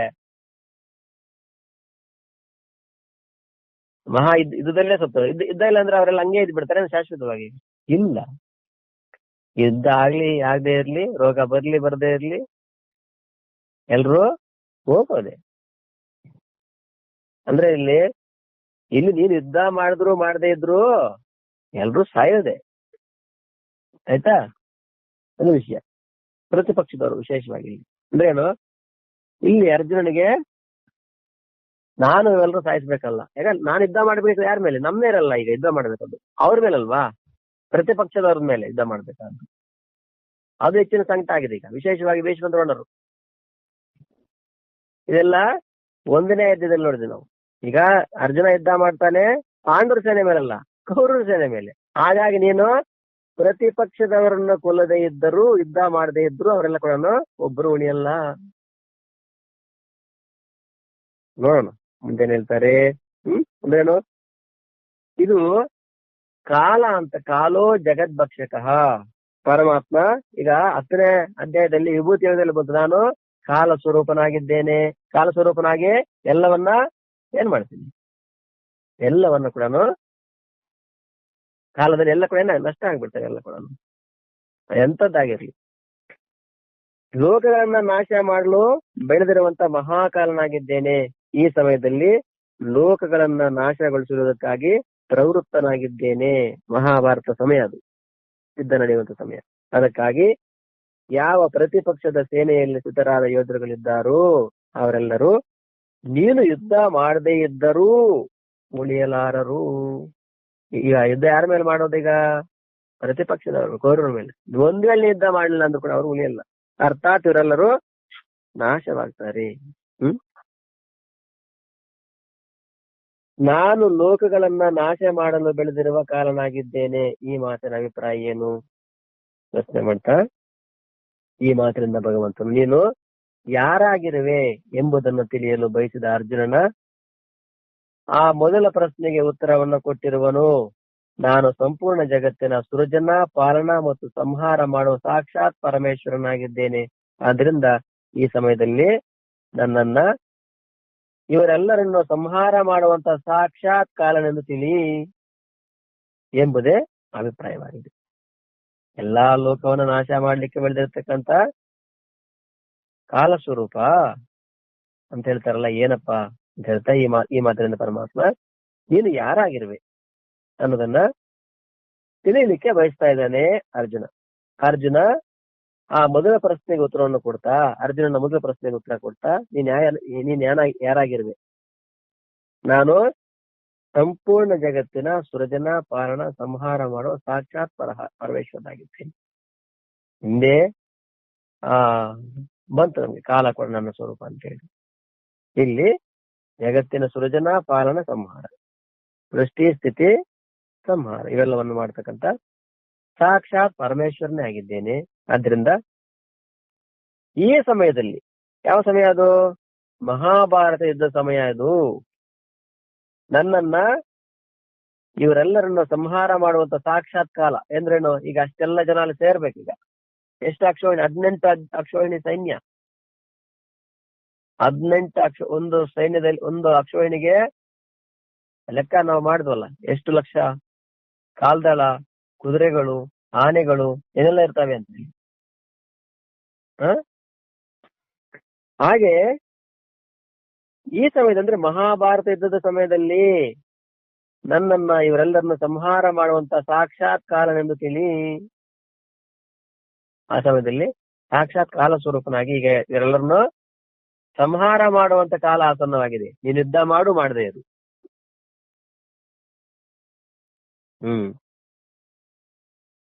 ಈ ಸಮಯದಲ್ಲಿ ನಾನು ಲೋಕಗಳನ್ನು ನಾಶ ಮಾಡಲು ಪ್ರವೃತ್ತನಾಗಿದ್ದೇನೆ. ಈ ಮಾತಿನ ಅಭಿಪ್ರಾಯವೇನು? ಈ ಲೋಕಗಳನ್ನು ನಾಶ ಮಾಡಿ ಪ್ರವೃತ್ತನಾಗಿದ್ದೇನೆ ಈ ಮಾತು ಅಂತ ಹೇಳ್ತಾ, ನಾನು ನಿನ್ನ ಪ್ರವೃತ್ತಿಯನ್ನು ಅರಿಯನು ಎಂದು ಕೇಳಿದ ಪ್ರಶ್ನೆಗೆ ಉತ್ತರವನ್ನು ಭಗವಂತನು ಕೊಟ್ಟಿರುವನು. ಈ ಸಮಯದಲ್ಲಿ ನನ್ನ ಪ್ರವೃತ್ತಿಯು ಈ ಎಲ್ಲಾ ಲೋಕಗಳ ನಾಶ ಮಾಡ್ಲಿಕ್ಕಾಗಿಯೇ ಇದೆ ಎಂಬ ಮಾತನ್ನು ತಿಳಿಸಲಿಕ್ಕಾಗಿ ನಾನು ಈ ವಿರಾಟ್ ರೂಪದೊಳಗೆ ನಿನಗೆ ಎಲ್ಲರ ನಾಶದ ಭಯಂಕರ ದೃಶ್ಯವನ್ನ ತೋರಿಸಿದ್ದೇನೆ ಎಂಬುದೇ ಭಗವಂತನ ಮಾತಿನ ಅಭಿಪ್ರಾಯವಾಗಿದೆ. ಈ ಸಮಯದಲ್ಲಿ ನಾನು ಲೋಕಗಳನ್ನ ನಾಶ ಮಾಡಲು ಪ್ರವೃತ್ತನಾಗಿದ್ದೇನೆ. ಏನು ಅಂದ್ರೆ, ನಾನು ನಿನ್ನ ಪ್ರವೃತ್ತಿಯನ್ನು ಅರಿಯನು ಅಂದ್ರೆ ನಿಮ್ಮ ಈ ಪ್ರವೃತ್ತಿ ನನಗೆ ಅರ್ಥ ಆಗ್ತಾ ಇಲ್ಲ ಎಂದು ಕೇಳಿದ ಪ್ರಶ್ನೆಗೆ ಭಗವಂತನು ಉತ್ತರವನ್ನು ಕೊಡ್ತಾ ಇದ್ದಾನೆ. ಏನಂತ? ಈ ಸಮಯದಲ್ಲಿ ನನ್ನ ಪ್ರವೃತ್ತಿ ಈ ಎಲ್ಲಾ ಲೋಕಗಳ ನಾಶ ಮಾಡ್ಲಿಕ್ಕಾಗಿ ಇದೆ. ಈ ಸಮಯದಲ್ಲಿ ಎಲ್ಲವನ್ನು ನಾಶ ಮಾಡ್ಲಿಕ್ಕಾಗಿ ಇದೆ ಎಂಬ ಮಾತನ್ನ ತಿಳಿಸಲಿಕ್ಕಾಗಿ ನಾನು ವಿರಾಟ್ ರೂಪದೊಳಗೆ ನಿನಗೆ ಎಲ್ಲರ ನಾಶದ ಭಯಂಕರ ದೃಶ್ಯವನ್ನು ತೋರಿಸಿದ್ದೇನೆ. ಆ ನನ್ನ ವಿರಾಟ್ ರೂಪದಲ್ಲಿ ನಿನಗೆ ಎಲ್ಲರ ನಾಶದ ಭಯಂಕರ ದೃಶ್ಯಗಳನ್ನ ಈಗಾಗಲೇ ತೋರಿಸಿದ್ದೇನೆ ಎಂಬುದೇ ಭಗವಂತನ ಮಾತಿನ ಅಭಿಪ್ರಾಯ. ಅಂದ್ರೇನು? ಈ ಲೋಕಗಳನ್ನ ನಾಶ ಮಾಡುವ ಪ್ರವೃತ್ತನಾಗಿದ್ದೇನೆ ಅಂತ ಹೇಳ್ತಿದಾರಲ್ಲ ಪರಮಾತ್ಮನೇ, ನೀವು ಏನು ಸಮಾಚಾರ ಅಂತಂದ್ರೆ, ಈ ಸಮಯದಲ್ಲಿ ಇದನ್ನು ನಾಶ ಮಾಡ್ಲಿಕ್ಕಾಗಿಯೇ ನಾನು ಪ್ರವೃತ್ತನಾಗಿದ್ದೇನೆ. ಈಗಾಗಲೇ ಇದನ್ನು ನಾನು ನಿಮ್ಗೆ ತೋರಿಸಿದ್ದೇನೆ. ಇದೇ ನನ್ನ ಪ್ರವೃತ್ತಿ ಅಂದ್ರೆ ನಾಶ ಮಾಡುವುದೇ ನನ್ನ ಪ್ರವೃತ್ತಿ. ಈಗ ಯಾಕೆ ಸ್ಥಿತಿ ಸಂಹಾರ ಅಂತಕ್ಕಂಥದ್ದು ಕೂಡ ಎಲ್ಲವನ್ನು ಮಾಡ್ತಕ್ಕಂಥ ಪರಮೇಶ್ವರ ನಾನೇ ಆಗಿದ್ದೇನೆ. ಹಾಗಾಗಿ ಸೃಷ್ಟಿ ಆಯ್ತು, ಪಾಲಿಗೆ ಸಂಹಾರ ಮಾಡ್ಲೇಬೇಕಲ್ವ. ಯುದ್ಧ ಅಂದ್ರೆ ಏನು? ಯುದ್ಧ ಅಂದ್ರೆ ನಾಶ ಅಂತ. ಯುದ್ಧ ಅಂದ್ರೇನೆ ನಾಶ ಅಂತ ಅರ್ಥ. ಅಲ್ಲಿ ಇನ್ನೇನಿದೆ? ಯುದ್ಧಕ್ಕೆ ಸೇರಿದಾಗ ಅಲ್ಲಿ ಏನಾಗುತ್ತೆ? ನಾಶ ಏನಾಗುತ್ತೆ? ಎರಡು ಕಡೆ ನಾಶ ಆಗ್ತದೆ. ಅಲ್ಲಿ ಉದ್ಧಾರ ಆಗೋದೇನು ಇಲ್ಲ. ಪ್ರತಿಪಕ್ಷದವರ ಸೇನೆಯಲ್ಲಿ ಉಪಸ್ಥಿತ ಯೋಧರಿರು ನೀನು ಯುದ್ಧ ಮಾಡದೆ ಇದ್ರು ಉಳಿಯಲಾರರು. ಯೋಧರು ಅಂತಿರ್ಬೇಕು, ಯೋಧರಿರು ಅಂತೀವಿ. ತೆಗೆದುಬಿಡಿ. ಪ್ರತಿಪಕ್ಷದವರ ಸೇನೆಯಲ್ಲಿ ಉಪಸ್ಥಿತ ಯೋಧರು ನೀನು ಯುದ್ಧ ಮಾಡದೆ ಇದ್ದರು ಉಳಿಯಲಾರರು. ಈ ಮಾತಿನ ಅಭಿಪ್ರಾಯ ಏನು ನೋಡಿ.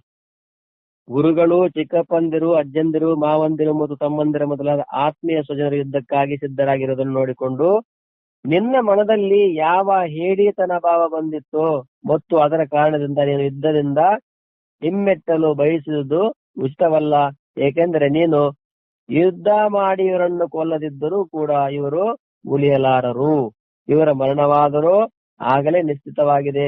ನಾನು ಸ್ವತಃ ಇವರ ನಾಶ ಮಾಡಲು ಪ್ರವೃತ್ತನಾದಾಗ ಇವರ ರಕ್ಷಣೆಯಾಗಬಹುದಾದಂತ ಯಾವ ಉಪಾಯವೂ ಇಲ್ಲವಾಗಿದೆ. ಅದಕ್ಕಾಗಿ ನೀನು ಯುದ್ಧದಿಂದ ಹಿಮ್ಮೆಟ್ಟ ಕೊಡುದು.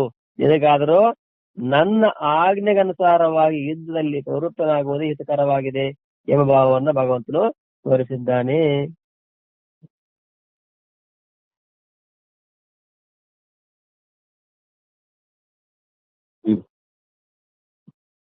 ಪ್ರತಿಪಕ್ಷದವರ ಸೇನೆಯಲ್ಲಿ ಉಪಸ್ಥಿತ ಯೋಧರು ನೋಡಿ.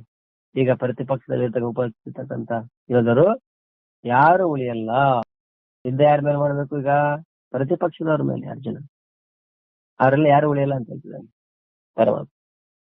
ಏನಪ್ಪಾ ಅಂದ್ರೆ, ಗುರುಗಳು, ಚಿಕ್ಕಪ್ಪಂದಿರು, ಅಜ್ಜಂದಿರು, ಮಾವಂದಿರು, ತಮ್ಮಂದಿರು ಮೊದಲಾದ ಆತ್ಮೀಯ ಸ್ವಜನರು ಯುದ್ಧಕ್ಕಾಗಿ ಸಿದ್ಧರಾಗಿರುವುದನ್ನು ನೋಡಿಕೊಂಡು. ಯಾರಿಗೆ? ಅರ್ಜುನಿಗೆ. ಇವರೆಲ್ಲ ಎಲ್ಲಿದ್ದಾರೆ? ಪ್ರತಿಪಕ್ಷದಲ್ಲಿದ್ದಾರೆ. ನಮ್ಮ ಪಕ್ಷದಲ್ಲಿ ಇದ್ದಾರೆ, ಇಲ್ಲ ಅಂತಲ್ಲ. ಆದ್ರೆ ನಾವ್ ಯುದ್ಧ ಮಾಡ್ಬೇಕಾದ ಇಲ್ಲಿಗ ಎದುರುಗಡೆ ಪ್ರತಿಪಕ್ಷದ ಮೇಲೆ. ಅದನ್ನೇ ಈಗ ಲಕ್ಷ್ಯವಾಗಿಸಿ ಹೇಳ್ತಾ ಇದ್ದಾರೆ. ಈಗ ಗುರುಗಳು, ಚಿಕ್ಕಪ್ಪಂದಿರು, ಅಜ್ಜಂದಿರು, ಮಾವಂದಿರು, ತಮ್ಮಂದಿರು ಮತ್ತು ಮೊದಲಾದ ಆತ್ಮೀಯ. ತಮ್ಮಂದ್ರೆ ಯಾರು? ಎಲ್ಲ ಧೃತರಾಷ್ಟ್ರ ಮಕ್ಕಳ ತಮ್ಮಂದಿರ್ತಾನೆ, ಅಣ್ಣ ತಮ್ಮಂದಿರ್ತಾನೆ. ಯುದ್ಧಕ್ಕಾಗಿ ಅವರೆಲ್ಲ ಸಿದ್ಧವಾಗಿರೋದನ್ನು ನೋಡಿ ನಿನ್ನ ಮನದಲ್ಲಿ ಯಾವ ಹೇಡಿತನ ಭಾವ, ಅಯ್ಯೋ ಇವರೆಲ್ಲ ಹೋಗ್ಬಿಡ್ತಾರಲ್ಲ ಅಂತಕ್ಕಂತ ಹೇಳಿತನ ಭಾವ ಬಂದಿತ್ತು. ಮತ್ತು ಅದರ ಕಾರಣದಿಂದ ನೀನು ಯುದ್ಧದಿಂದ, ಅದರ ಕಾರಣ ಏನಾಗಿತ್ತು? ನಾ ಯುದ್ಧ ಮಾಡಲ್ಲ ಅಂತೇಳಿ 1ನೇ ಅಧ್ಯಾಯದಲ್ಲಿ ಹೇಳಿದ್ದ ಅರ್ಜುನ. ಹಿಮ್ಮೆಟ್ಟಲು ಬಯಸಿದ್ದು ಅಂದ್ರೆ ಬೇಡ, ಅದು ಉಚಿತ ಅಲ್ಲ. ಯಾಕೆ? ಏಕೆಂದ್ರೆ ನೀನು ಯುದ್ಧ ಮಾಡಿ ಇವರನ್ನು ಕೊಲ್ಲದಿದ್ದರೂ ಕೂಡ ಇವರು ಉಳಿಯಲಾರರು. ಅರ್ಜುನ, ನಾನು ಯುದ್ಧ ಮಾಡಿದ್ರೆ ಇವರೆಲ್ಲ ಸುತ್ತೋಗ್ಬಿಡ್ತಾರ ಅಂತ ನೀನ್ ತಿಳ್ಕೊಂಡಿದ್ದೇನೋ. ಯುದ್ಧ ಮಾಡದೇ ಇದ್ದರೂ ಅವ್ರು ಉಳಿಯಲ್ಲ. ಇದಂಗಿದೆ ನೋಡಿ. ಯುದ್ಧ ಮಾಡಿದ್ರೆ ಏನಾದ್ರು ಸಾಯ್ತಾರೆ, ಇಲ್ಲಾಂದ್ರೆ ಅವೆಲ್ಲ ಹಂಗೆ ಎದ್ದು ಬಿಡ್ತಾರೆ ಅಂತ ತಿಳ್ಕೊಂಡಿದ್ದೇನೋ. ಹಂಗೇನಿಲ್ಲ. ನೀನು ಯುದ್ಧ ಮಾಡಿದ್ರು ಮಾಡದೇ ಇದ್ರು ಯಾರು ಕೂಡ ಉಳಿಯಲಿಕ್ಕೆ ಸಾಧ್ಯನೇ ಇಲ್ಲ ಹೇಳ್ಕೊಂಡು. 1ನೇ ಪ್ರಪಂಚ ಯುದ್ಧದಲ್ಲಿ ಅಷ್ಟು ಜನ ಹೋದ್ರು, 2ನೇ ಪ್ರಪಂಚ ಜನ ಹೋದ್ರು, 3ನೇ ಪ್ರಪಂಚ ಯುದ್ಧದಲ್ಲಿ ಇಷ್ಟು ಜನ ಹೋಗ್ತಾರೆ. ಅಥವಾ ಇದು ಹೊಸದಾಗೇನಿಲ್ಲ. ಯುದ್ಧ ಬರ್ಲಿ ಬರದೇ ಇರ್ಲಿ, ವಿನಾಶ ಅಂತಕ್ಕಂಥದ್ದು ಪ್ರತಿದಿನ ಪ್ರತಿ ಕ್ಷಣ ನಡೀತಾನೇ ಇರ್ತದೆ. ಯುದ್ಧ ಆದ್ರೂ ಆಗದೆ ಇದ್ರು, ರೋಗ ಬಂದ್ರು ರೋಗ ಬರ್ದೇ ಇದ್ರು ಹೇಳ್ಕೊಂಡವಂತ ಅವ್ರಿಗೇನೋ ಏನೋ ರೋಗ ಬಂದು ಹೋದ್ರಂತೆ. ರೋಗಾನೇ ಇಲ್ದೇ ಹಂಗೆ ಎದ್ಬಿಟ್ಟಿದಾರೋ? ಇಲ್ಲ, ಅವರು ಹೋಗ್ತಾ ಇದ್ದಾರೆ. ವಯಸ್ಸಾಯ್ತಂತೆ ಅವ್ರು ಹೋಗಿದ್ದಾರೆ. ಯುವಕರು ಹೋಗಿಲ್ವಾ? ಹೋಗಿದ್ದಾರೆ. ಅದ್ರೇನು ಹೋಗೋದೆ. ನೀನ್ ಯುದ್ಧ ಮಾಡಿದ್ರು ಮಾಡದೇ ಇದ್ರು ಇವರೆಲ್ಲ ಒಬ್ರು ಉಳಿಯಕ್ಕಿಲ್ಲ. ಅದೇನು ನೀನು ಯುದ್ಧ ಮಾಡಲ್ಲ ಅಂತೇಳಿ ನೀನು ಆಟ ಹಿಡಿದಿದೆಯಲ್ವಾ, ಆದ್ರಿಂದ ಏನೂ ಪ್ರಯೋಜನ ಇಲ್ಲ. ಇವರ ಮರಣವಾದ್ರೂ ಆಗಲೇ ನಿಶ್ಚಯವಾಗಿದೆ. ನಾನು ಸ್ವತಃ ಇವರನ್ನು ನಾಶ ಮಾಡಲು ಪ್ರವೃತ್ತ. ಇವರ ರಕ್ಷಣೆಯಾಗಬಹುದಾದಂತ ಯಾವ ಉಪಾಯ ಇಲ್ಲ. ನಾನೇ ಬಂದಿದ್ದೀನಿ ತಗೊಂಡು ಹೋಗ್ಲಿಕ್ಕೆ ಅಂತಂದ್ರೆ ಇವರನ್ನ ರಕ್ಷಣೆ ಮಾಡಬಹುದಂತ ಯಾವ ಉಪಾಯ ಉಳಿದಿದೆ? ಈಗ ಯಾವ ಪರಮಾತ್ಮ ಜೀವನವನ್ನ ಕೊಟ್ಟಿದ್ದಾನೆ, ಆ ಪರಮಾತ್ಮನನ್ನೇ ಜೀವ ತೆಗೆದುಕೊಳ್ಳಿಕ್ಕೆ ಬಂದಾಗ ಇನ್ನು ಅವ್ರನ್ನ ಉಳಿಸುವಂತ ಉಪಾಯ ಯಾವ್ದಿರ್ತದೆ ಅಂತ. ಪ್ರಾಣ ಮೆವ್ವರಿ ಸೊಮ್ಮು ಹೋನಿ ಕಬಿಗ ಬಟ್ಟ ಹೇವರ್ತಾತ ಒಂದ್ ಕಡೆ ಬರೀತಾರೆ. ಪ್ರಾಣ ಮೇವು ಪೋನಿ ಕಬಿಗ ಬಟ್ಟ. ಪ್ರಾಣ ಯಾರು ಸುತ್ತು ಅಂತ ತಿಳ್ಕೊಂಡಿದ್ದೀರಿ? ಅದನ್ನ ಹಾಗೆ ಹಿಡಿದಿಡ್ಬೇಕು. ಪ್ರಾಣ ಹೋಗ್ಬಾರ್ದು, ಪ್ರಾಣ ಉಳಿಸ್ಬಿಡ್ಬೇಕು. ಹೆಂಗ ಕಟ್ಟಾಗಿ ಏನ ಮಾಡಿ. ಪ್ರಾಣ ಯಾರು ಸೊತ್ತು? ಪ್ರಾಣ ಯಾರು ಸೊತ್ತು? ಅದನ್ನ ಹೆಂಗಾರು ಮಾಡಿ ಹಂಗೆ ಅಲ್ಲಿ ಕಟ್ಟಾಕ್ಬಿಡ್ಬೇಕು. ಅದನ್ನ ತನಿಖೆ ಯಾರು ಪ್ರಾಣ ಕೊಟ್ಟಿದಾನೋ ಅವ ಬೇಕಂದಾಗ ಬಂದು ತಗೊಂಡ್ಬಿಡ್ತಾನೆ. ನಮ್ ಸೊತ್ತ ಏನು ಪ್ರಾಣ? ಪ್ರಾಣ ಬೆವರಿಸುವ ಪೋಲಿಕ ಬಿಗಬಟ್ಟ. ಹಾಗೆ ಪ್ರವೃತ್ತನಾದಾಗ ಅವರ ರಕ್ಷಣೆ ಆಗಬಹುದಾದಂತ ಯಾವ ಪರಮಾತ್ಮನೆ ಬಂದಾಗ ಅವರನ್ನ ಕಾಪಾಡಿಕೊಳ್ಳಿಕ್ಕೆ ಯಾವ ಉಪಾಯ ಇರ್ತದೆ? ಸಾಧ್ಯನೇ ಇಲ್ಲ. ಯಾವ ಉಪಾಯ ಇಲ್ಲವಾಗಿದೆ. ಅದಕ್ಕಾಗಿ ನೀನು ಯುದ್ಧದಿಂದ ಹಿಮ್ಮೆಟ್ಟು ಕೊಡುದು ಅಂದ್ರೆ ಇಲ್ಲಿ ಕರ್ತವ್ಯ ಪ್ರಜ್ಞೆಯನ್ನ ಜ್ಞಾಪಕ ಮಾಡ್ತಿದ್ದಾನೆ ಅಷ್ಟೇ. ಹಾಗಾಗಿ ಕ್ಷತ್ರಿಯನಾಗಿ ಯುದ್ಧ ಮಾಡ್ತಾರೆ ನಿನ್ನ ಕರ್ತವ್ಯ. ಅದರಿಂದ ನಾನು ಹಿಂದೆ ಹೋಗ್ತೀನಿ ಬೇಡ. ನಿನಗಾದರೂ ನನ್ನ ಆಟವಾಗಿ ಯುದ್ಧದಲ್ಲಿ ಪ್ರವೃತ್ತನಾಗೋಸ್ಕರವಾಗಿದೆ. ಹಾಗಾಗಿ ನಿನ್ನ ಕರ್ತವ್ಯ ಕರ್ಮವನ್ನು ಆಚರಣೆ ಮಾಡೋದೇ ನಿನಗೆ ಶ್ರೇಯಸ್ಸನ್ನ ಮಾಡ್ತದೆ ಅನ್ನೋ ಭಾವನೆಯಲ್ಲಿ ಪರಮಾತ್ಮ ತೋರಿಸ್ತಾ ಇದ್ದಾನೆ. ಅರ್ಜುನನಾದರೂ ಭಗವಂತನ ವಿರಾಟ್ ರೂಪದಲ್ಲಿ ತಮ್ಮ ಮತ್ತು ಶತ್ರು ಪಕ್ಷದ ಎಲ್ಲಾ ಯೋಧರು ಸಾಯುವುದನ್ನು ನೋಡುತ್ತಿದ್ದನು. ಮತ್ತೆ ಭಗವಂತನು ಇಲ್ಲಿ ಕೇವಲ ಕೌರವ ಪಕ್ಷದ ಯೋಧರ ಮಾತನ್ನೇ ಕೇಳಿದನು. ಮತ್ತೆ ಇದು ವಿಷಯ. ಅರ್ಜುನನಾದರೂ ಪರಮಾತ್ಮನ ವಿರಾಟ್ ರೂಪದಲ್ಲಿ ನಮ್ಮ ಮತ್ತು ಶತ್ರು ಪಕ್ಷ ಅಂದ್ರೆ ಎಲ್ಲಾ ಕಡೆ ಯೋಧರು ಕೂಡ ಸಾಯೋದನ್ನು ನೋಡ್ತಾ ಇದ್ದಾನೆ. ಮತ್ತೆ ಭಗವಂತ ಇಲ್ಲಿ ಕೇವಲ ಕೌರವ ಪಕ್ಷದ ಯೋಧರ ಮಾತನ್ನೇ ಯಾಕೆ ಇಲ್ಲಿ ಪ್ರಸ್ತಾವನೆ ಮಾಡಿದ್ರು ಅಂತಂದ್ರೆ, ತಮ್ಮ ಪಕ್ಷದ ಯೋಧರು ಅರ್ಜುನನ ಮೂಲಕ ಕೊಲ್ಲಲ್ಪಡುವ ಸಂಭವವೇ ಇಲ್ಲ. ಈಗ ಹೇಳ್ಕೊಂಡು ನಾವು ಈಗ ಯುದ್ಧ ಅರ್ಜುನ ಯಾರ ಮೇಲೆ ಮಾಡ್ಬೇಕು? ಪ್ರತಿಪಕ್ಷ ಕೌರವರ ಮೇಲೆ ಮಾಡ್ಬೇಕು. ಇವನ ಅವರದೇ ಪಕ್ಷದ ಮೇಲೆ ಯುದ್ಧ ಮಾಡ್ತಾನೆ ಅರ್ಜುನ? ಇಲ್ಲ. ಅದನ್ನ ಹೇಳ್ತಿದ್ದಾರೆ. ಆದ್ರಿಂದ ನೀನು ಕೊಲ್ಲದಿದ್ದರೆ ಅವರು ಸಾಯವರೇ ಎಂಬ ಮಾತವರಿಗೆ ಹೊಂದುವುದಿಲ್ಲ. ಯಾರಿಗೆ? ಪಾಂಡು. ಅದಕ್ಕಾಗಿ ಭಗವಂತನು ಇಲ್ಲಿ ಕೇವಲ ಕೌರವ ಪಕ್ಷ ವೀರರ ವಿಷಯವಾಗಿ ಹೇಳಿದ್ದಾನೆ. ಇದಲ್ಲದೆ ಅರ್ಜುನನನ್ನ ಯುದ್ಧದಲ್ಲಿ ತೊಡಗಿಸಲು ಯುಕ್ತಿ ಸಂಗತವೇ ಆಗಿದೆ. ಭಗವಂತನಿದನ್ನ ತಿಳಿಸುತ್ತಿದ್ದಾನೋ ಎಂಬಂತೆ ಶತ್ರು ಪಕ್ಷದ ಎಷ್ಟು ಯೋಧರಿದ್ದಾರೋ ಅವರೆಲ್ಲರೂ ಸತ್ತವರಂತೆ ಆಗಿದ್ದಾರೆ. ಅವರನ್ನು ಕೊಲ್ಲುವುದರಲ್ಲಿ ನೀನು ಯಾವ ಪರಿಶ್ರಮವನ್ನು ಮಾಡಬೇಕಾಗಿ ಬರುವುದಿಲ್ಲ.